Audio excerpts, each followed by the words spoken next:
Eles me olharam como se eu fosse uma intrusa na própria casa. Meu pai estava com os braços cruzados e um olhar duro, frio como as manhãs de julho naquele sobrado úmido que sempre cheirava a mofo e ressentimento. Minha mãe, do outro lado da sala, estava com o queixo levemente erguido e os olhos semicerrados, como se calcular qualquer palavra minha fosse um exercício de paciência. E ao centro daquela tensão, como o sol arrogante de um sistema doente, minha irmã mais nova, Letícia, sorria com os lábios pintados de rosa claro e os olhos brilhando de expectativa. 30.000 reais, meu pai repetiu, com aquela voz grave que me fazia encolher mesmo adulta. Você pode transferir ainda hoje. O aniversário dela é amanhã. Eu engoli em seco. Já nem lembrava a última vez que aquele casal me perguntou como eu estava. Nunca foram bons com perguntas, aliás. Mas ordens, isso sempre saiu deles com facilidade. Pai, eu não tenho esse dinheiro, comecei, cautelosa. E mesmo se tivesse, dar um carro assim, não faz sentido. Ela está completando 16 anos, nem pode dirigir ainda. Foi como jogar gasolina num incêndio.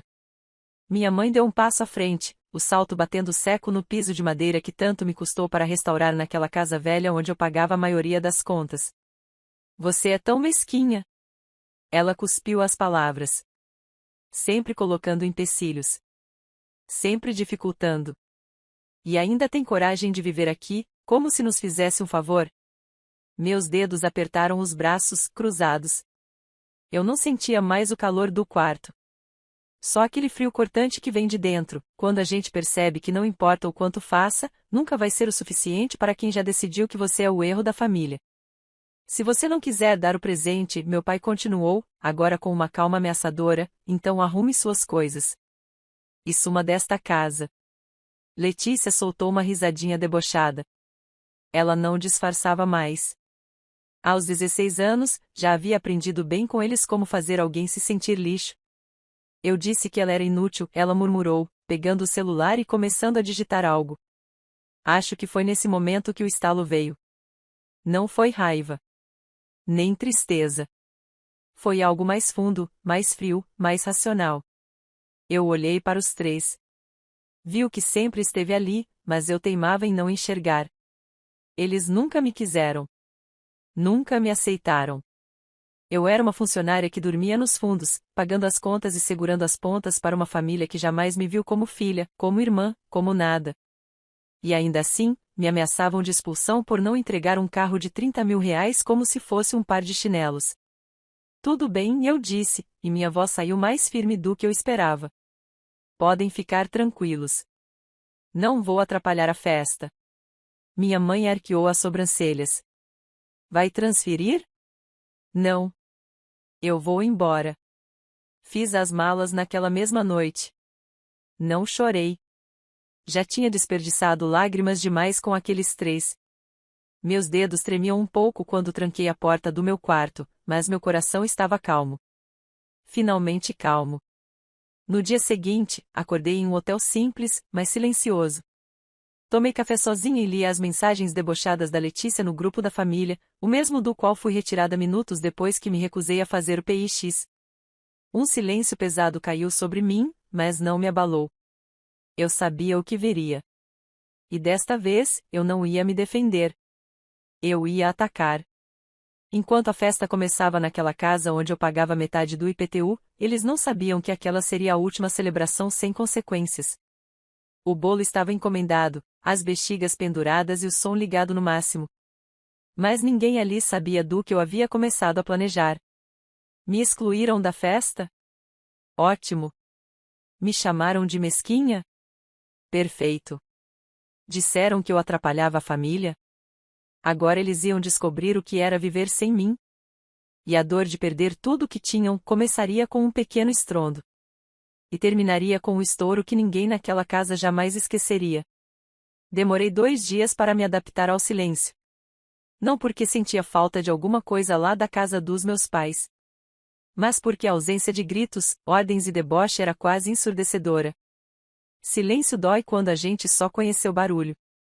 Barulho de rejeição, de humilhação. Barulho de ser tratada como banco ambulante, como muleta emocional, como sombra da irmã preferida. Mas o que mais me espantava naquele hotel barato não era o silêncio. Era o espaço. A liberdade. Aquela era a primeira vez que eu estava fora de casa por escolha minha. Não por briga, não por explosão, não por desespero. Mas por decisão. E dessa vez, eu não ia voltar. No terceiro dia após minha partida, vi a primeira indireta pública de Letícia no Instagram. Algumas pessoas da família não entendem o valor de dar amor, ainda bem que tenho pais incríveis e verdadeiros amigos. #gratidão. Ela estava com o cabelo escovado, cercada de amigos adolescentes, vestida com uma blusa cara que eu mesma havia dado no Natal passado. E atrás dela, em destaque, o carro. Um modelo popular, sim, mas novinho, com fitas cor-de-rosa no capô e um cartaz enorme com a frase "Parabéns, princesa". Não precisei de muito para entender o que aconteceu. Eles deram um jeito. Meu pai devia ter pegado o limite do cartão, talvez feito um empréstimo. Não me surpreenderia se tivessem prometido o carro a algum conhecido e depois parcelado a alma para cumprir. E tudo isso, só para me apagar da história. Você é descartável. A frase ecoava na minha cabeça. Porque era isso que eu significava para eles. Uma carteira que pagava o que fosse, desde que não ousasse cobrar amor em troca. Mas eu nunca fui do tipo que explode no momento. Minha força sempre veio da calma. E foi nessa calma que, entre um gole de café frio e um pedaço de pão murcho, comecei a listar tudo o que já tinha feito por aquela casa. Meu nome estava no contrato de internet, no da água, no da luz. Quando meu pai teve a carteira de motorista suspensa, fui eu quem assinou o financiamento da caminhonete usada. E quando a Letícia precisou de ajuda para pagar um curso de inglês que largou depois de 2 meses, adivinhem quem sacou do próprio FGTS para evitar uma crise histérica? A conta da festa. No meu nome. Os móveis da sala? Comprados por mim. A reforma do telhado? Pago em 12 parcelas, 3 ainda em débito automático. Eles achavam mesmo que podiam me apagar assim? Eu sorri. Um sorriso pequeno, discreto, mas cheio de veneno. Porque agora eu sabia exatamente por onde começar. Peguei meu notebook e abri cada aplicativo bancário, cada plataforma de assinatura, cada vínculo oficial que eu tinha com aquela casa. Em menos de 1 hora, cancelei tudo. Energia, internet, TV por assinatura. Suspendi os débitos, troquei as senhas, entrei em contato com as empresas e pedi rescisões imediatas. Inclusive a conta do streaming da Letícia, que estava logada no celular dela. Mudei a senha e o nome do perfil para "A Princesa Está Fora do Castelo". A sensação foi libertadora. Mas ainda não era o suficiente. Eles precisavam aprender.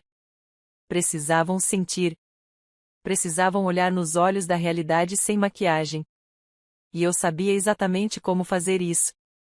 Naquela semana, fui ao cartório. Levei todos os comprovantes de pagamentos que fiz nos últimos 3 anos, as notas fiscais em meu nome, os contratos assinados, as conversas de WhatsApp onde minha mãe agradecia pela minha ajuda nos boletos. Pedi orientação jurídica e fui recebida por uma funcionária que, em 30 minutos, me explicou tudo o que eu podia fazer. E o que não podiam fazer comigo. Voltei ao hotel com uma pasta recheada de possibilidades. Um novo mundo se abriu diante de mim, e pela primeira vez, eu não sentia medo de enfrentar meus pais. Senti empolgação. Senti sede de justiça. Não queria mais ser aceita. Queria ser respeitada, nem que fosse pela força. Naquela noite, recebi uma ligação do número da minha mãe. Não atendi. O celular tocou 5 vezes. Depois, uma mensagem: "Precisamos conversar". Foi exagero da sua parte sair assim. Ah, claro. Agora eu era exagerada. Não estavam preocupados quando me ameaçaram de expulsão. Nem quando me cortaram da festa, nem quando me apagaram das fotos no grupo da família. Mas agora, que a luz piscava, a TV travava, a internet caía, agora sim, eu era importante. Não respondi. No dia seguinte, às 7h30 da manhã, recebi outra mensagem: "Seu nome está no contrato da energia. Por favor, reativa. Estamos com a Letícia aqui". A risada escapou dos meus lábios antes que eu pudesse conter. Fiquei imaginando a cena, minha irmã com raiva por não poder postar stories, minha mãe tentando carregar o celular na tomada que não funcionava, meu pai bufando, ligando para a companhia de energia e ouvindo. Infelizmente, a titular solicitou o encerramento do contrato. Aos poucos, tudo que construí para eles estava desmoronando. E isso não era nem metade do que viria.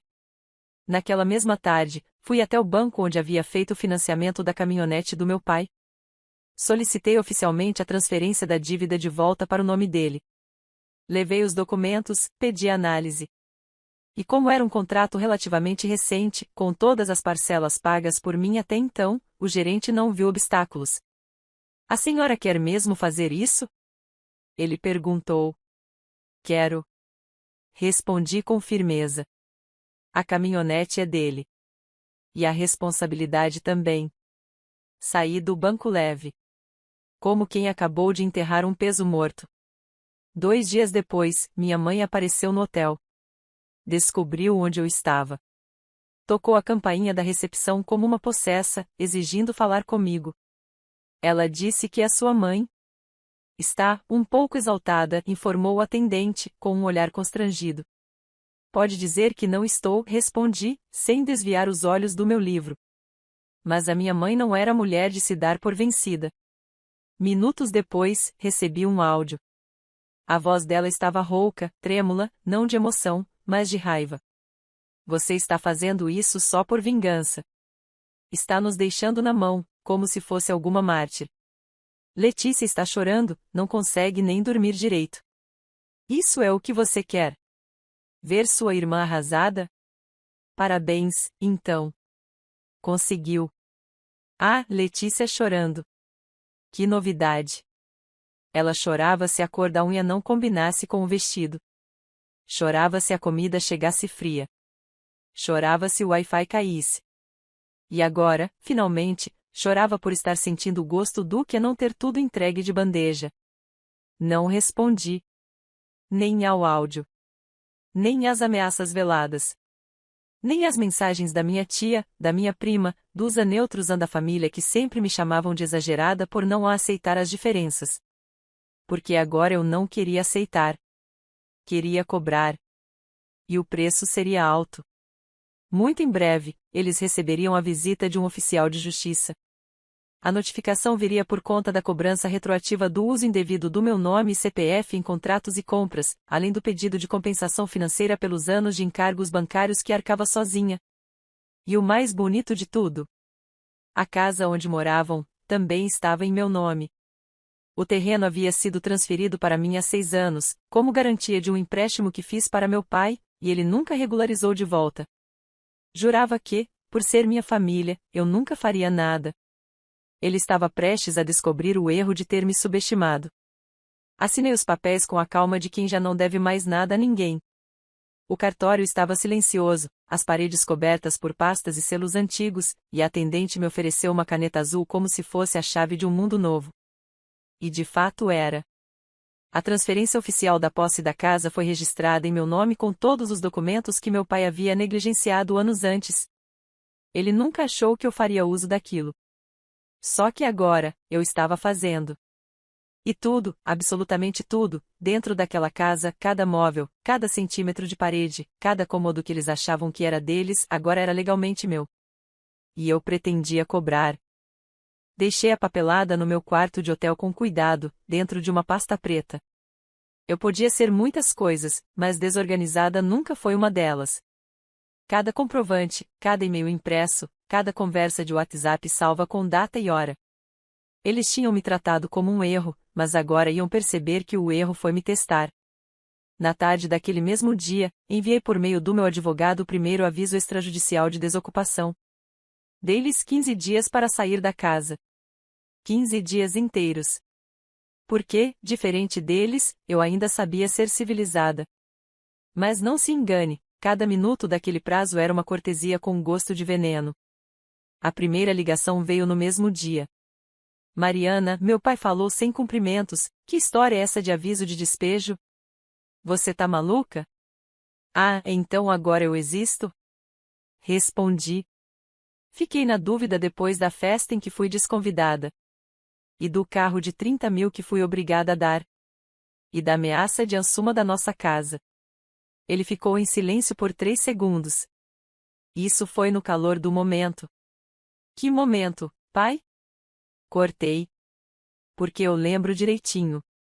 Você olhou nos meus olhos e disse: se não der o carro, some. Estou só fazendo o que você pediu. A ligação caiu. Ou ele desligou, ou deixou o celular escorregar da mão.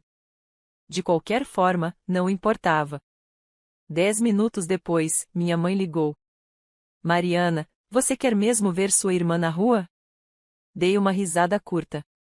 Letícia não está na rua, mãe. Está na sua casa. Aliás, na minha casa. Só que ela tem 15 dias para procurar outra. Use o carro que ganhou para isso. O silêncio dela foi mais barulhento que qualquer grito. Eu imaginava o rosto dela contraído, as bochechas vermelhas, a boca aberta de raiva. Pela primeira vez, ela não tinha mais controle sobre mim. Você sempre foi rancorosa, ela cuspiu. A gente só tentou fazer o melhor pela sua irmã. Ela é mais nova, tem um futuro. Você já está encaminhada, tem trabalho, independência. Não confundam independência com obrigação. Respondi, sem elevar a voz. Eu me fiz sozinha, enquanto vocês me chamavam de inútil. Agora vocês vão viver sozinhos também. Quero ver a independência de vocês. Ela desligou.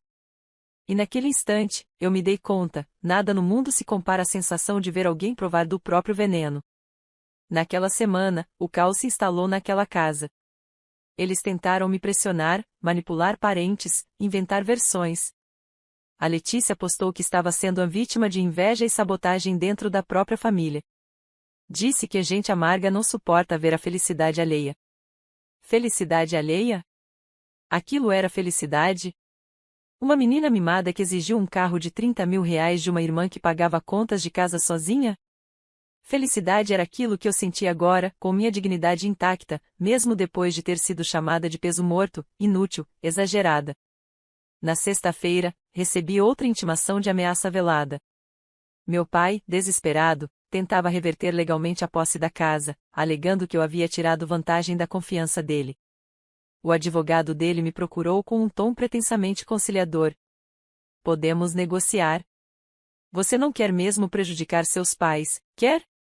Olhei para o homem sentado diante de mim, com terno amarrotado e cheiro de desespero disfarçado de formalidade. Cruzei os braços, sem medo. Doutor, diga ao seu cliente que se ele quiser negociar, é melhor correr. O prazo está passando. 13 dias agora. Ele me encarou, mordeu os lábios e foi embora.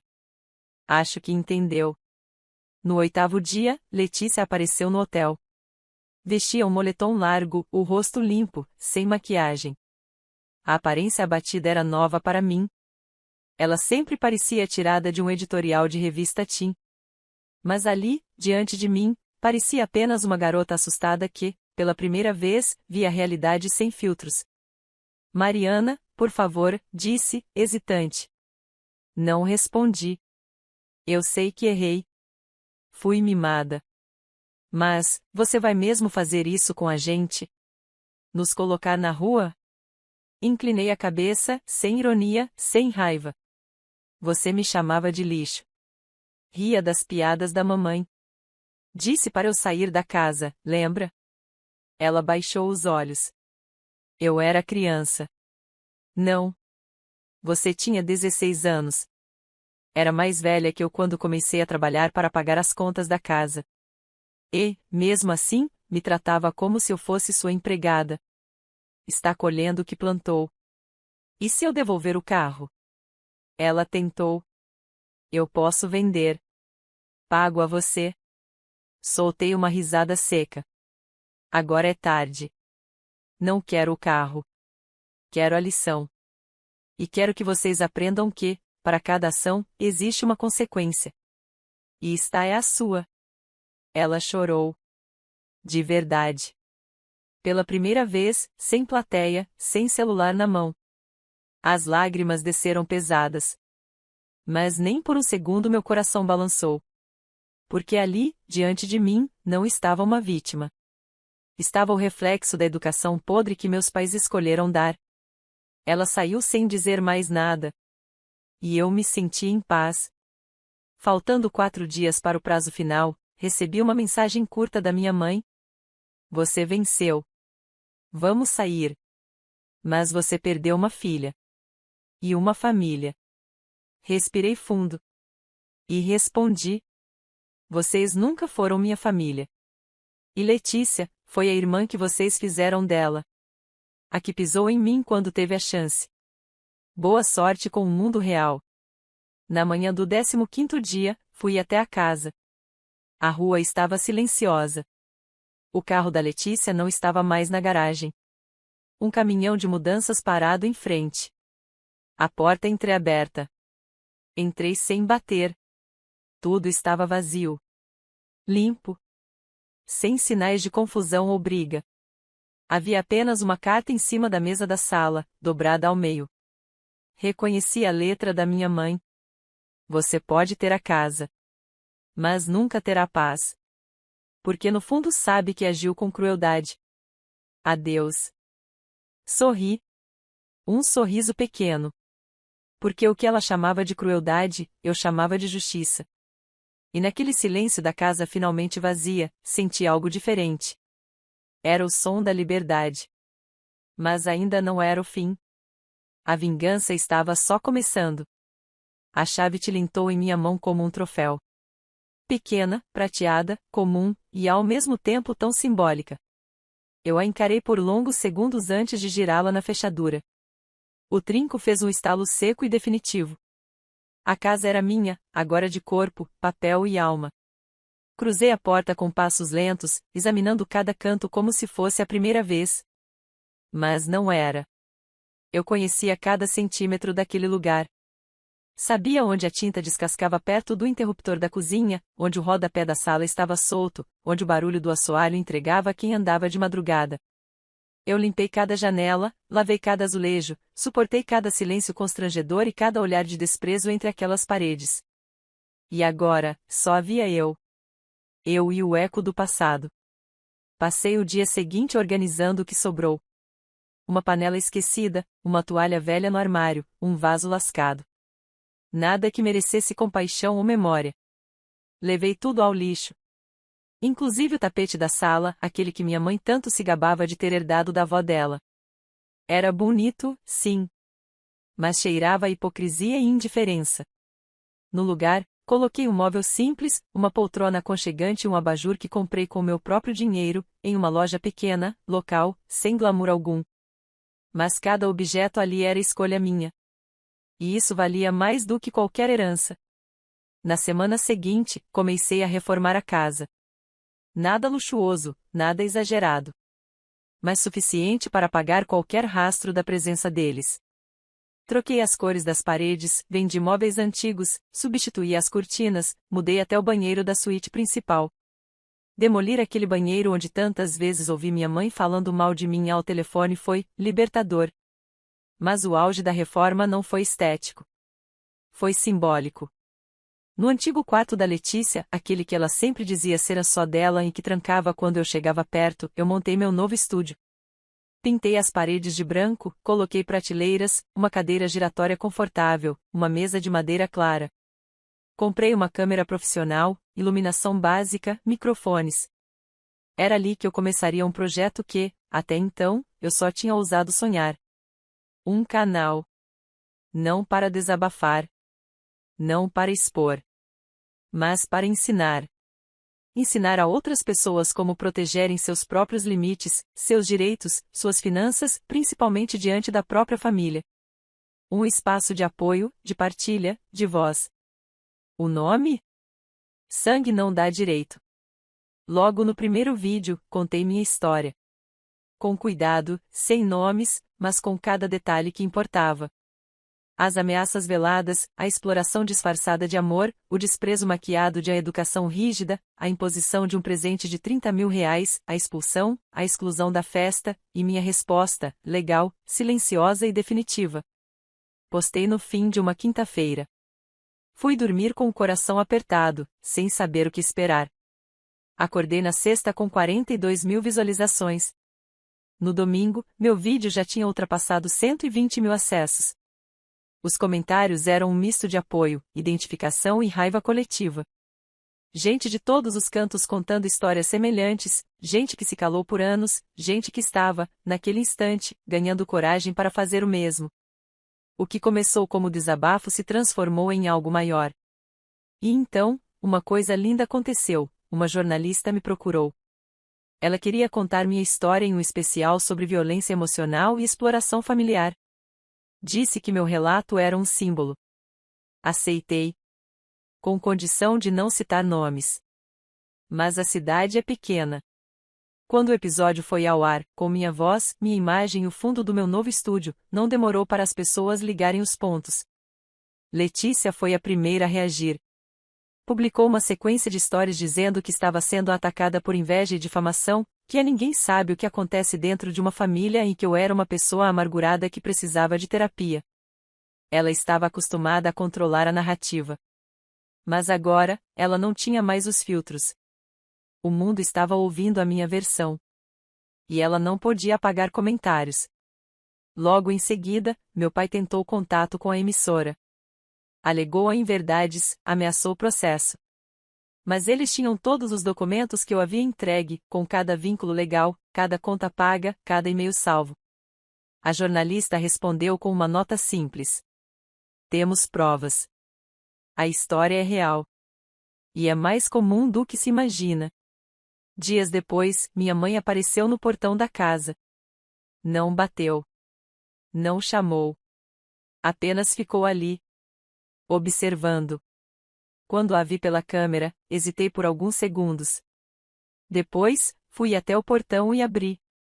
Ela me encarou. O rosto cansado, os cabelos mal pintados, os olhos fundos. Só queria ver se você estava bem, disse. Estou. Respondi. Nunca estive tão bem. Ela assentiu. E então, com a voz baixa, completou. As pessoas estão comentando, você não precisava fazer isso. Inclinei a cabeça. Ah, mãe. Eu precisava, sim. E vou continuar fazendo. Porque tudo isso, toda essa casa, todo esse projeto, só existe porque vocês me deixaram sem escolha. Vocês me empurraram para fora, e eu aprendi a construir sozinha. Agora, é tarde demais para fingir que se importam. Ela não respondeu. Apenas virou as costas e foi embora. E eu voltei para dentro. Com passos firmes, com a paz de quem sabe que não precisa mais implorar por amor. Com a certeza de que o respeito, eu conquistei. E que minha história, ainda estava só começando. 2 semanas se passaram desde que minha mãe apareceu no portão. Ela nunca mais voltou. Nem ela, nem Letícia, nem meu pai. Nenhum pedido de desculpa, nenhuma retratação pública. Claro que não. Eles nunca foram o tipo de gente que assume o que faz. Só reagem quando perdem, e mesmo assim, de má vontade. O vídeo do canal já havia ultrapassado 500 mil de visualizações. Recebi mensagens de gente que eu nunca conheci, contando histórias que faziam a minha parecer branda. Uma mulher que foi despejada pela própria irmã enquanto estava em tratamento de câncer. Um rapaz que foi expulso de casa aos 15 anos depois de se recusar a vender o único objeto que herdou da avó. Mães, pais, filhos. Irmãos, vítimas da mesma doença que corrói silenciosamente lares inteiros, o abuso disfarçado de família. Eu lia cada palavra com o coração apertado. Mas sentia também uma força brotando. Um propósito. A casa se tornou não apenas um lar para mim. Tornou-se sede. Refúgio. Símbolo. Instalei uma placa no portão. Não precisava dizer bem-vindo. Era mais honesta do que isso. Aqui não entra quem destruiu meu silêncio. Foi em uma segunda-feira chuvosa que recebi a carta. Era de um escritório de advocacia conhecido na cidade. Endereço manuscrito, papel timbrado. Achei que fosse alguma resposta sobre os processos administrativos de transferência que ainda estavam em andamento. Mas não.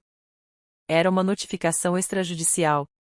Letícia havia entrado com um pedido formal para ressarcimento por danos emocionais e humilhação pública causados por exposição indevida. Ri. Um riso alto, solto, incrédulo. Ela, que me expôs, me ridicularizou, me excluiu, agora queria se fazer de vítima? O advogado dela citava os prejuízos psicológicos em ver seu nome associado a uma história de rejeição e crueldade familiar. E sugeria uma compensação de R$ 50.000. R$ 50.000. Mais do que o carro que ela queria de presente. Mais do que ela jamais me deu, em carinho, respeito, ou sequer consideração. Liguei para meu advogado. Ele também riu. Mariana, isso é uma piada. Ela não tem base nenhuma. O que você contou é verdade, documentada, e em nenhum momento você citou nomes. Se esse processo for adiante, ela só vai se expor mais ainda. E se for isso que ela quer? Perguntei. Chamar atenção. Ser a vítima. Tentar inverter tudo mais uma vez. Pode ser. Mas você tem o que ela não tem: provas, coerência e o apoio de milhares de pessoas. E isso, Mariana, não tem como ela comprar. Desliguei. E pela primeira vez, senti pena dela. Não empatia. Pena. Letícia não sabia viver sem ser o centro. E quando finalmente não era, desmoronava. Assim como meus pais, que haviam construído um mundo onde eu era um satélite esquecido. E agora, orbitavam o nada. Um mês depois, minha vida já tinha mudado por completo. O canal A Sangue Não Dá Direito se tornou referência. Eu fui convidada para uma palestra em São Paulo, onde contei minha história diante de uma plateia de quase 300 pessoas. Quando terminei, ouvi uma salva de palmas que não vinham de obrigações familiares, nem de bajulação. Eram sinceras. Eram minhas. E naquele palco, sob aquelas luzes, percebi, eu não precisava mais da casa. Não precisava provar nada mantendo as paredes onde fui humilhada. Não precisava dormir no mesmo lugar onde fui tratada como parasita. Eu já havia vencido. Agora era hora de seguir. Voltei para casa naquela noite e caminhei por cada cômodo em silêncio. Toquei as paredes que pintei, os livros que organizei, os quadros que escolhi. Tudo tinha sido feito por mim, com minhas mãos. E eu me orgulhava disso. Mas eu queria mais. Queria uma nova vida. Uma nova cidade. Um novo começo. Coloquei a casa à venda no mês seguinte. Não contei a ninguém. Apenas assinei os papéis, recebi as propostas, escolhi a mais justa. E no último dia, antes da entrega das chaves, fui até a porta da frente, escrevi uma carta e colei na parede da sala. Se você está lendo isso, esta casa já foi minha. Mas antes de ser minha, ela foi o lugar onde me disseram que eu não valia nada. Onde me chamaram de peso. De exagerada. De egoísta. Hoje, eu saio daqui em paz. Porque entendi que às vezes, a vingança mais poderosa não é destruir o outro. É se reconstruir longe dele. Boa sorte com sua nova história. Que ela seja feita de verdade, e não de imposição. Tranquei a porta, deixei a chave com o corretor e parti. Hoje, escrevo esta última parte da minha história de dentro do meu novo apartamento, em uma cidade onde ninguém conhece meu sobrenome, nem minha irmã, nem as frases que me destruíram por anos. Aqui, eu sou só Mariana. A mulher que sobreviveu. Que se ergueu. Que respondeu ao desprezo com dignidade e à ameaça com ação. Meus pais? Ainda vivem em algum lugar da cidade antiga, segundo me disseram. Alugando um apartamento apertado que mal conseguem pagar. A caminhonete já foi vendida. A Letícia agora posta frases motivacionais e finge que descobriu o valor da humildade. Mas até hoje, nunca me pediu perdão. E tudo bem. Eu não quero mais o perdão deles. Quero distância. E liberdade. Porque no fim das contas, a melhor resposta para quem tentou me esmagar foi florescer onde jamais imaginaram que eu seria capaz. Fim.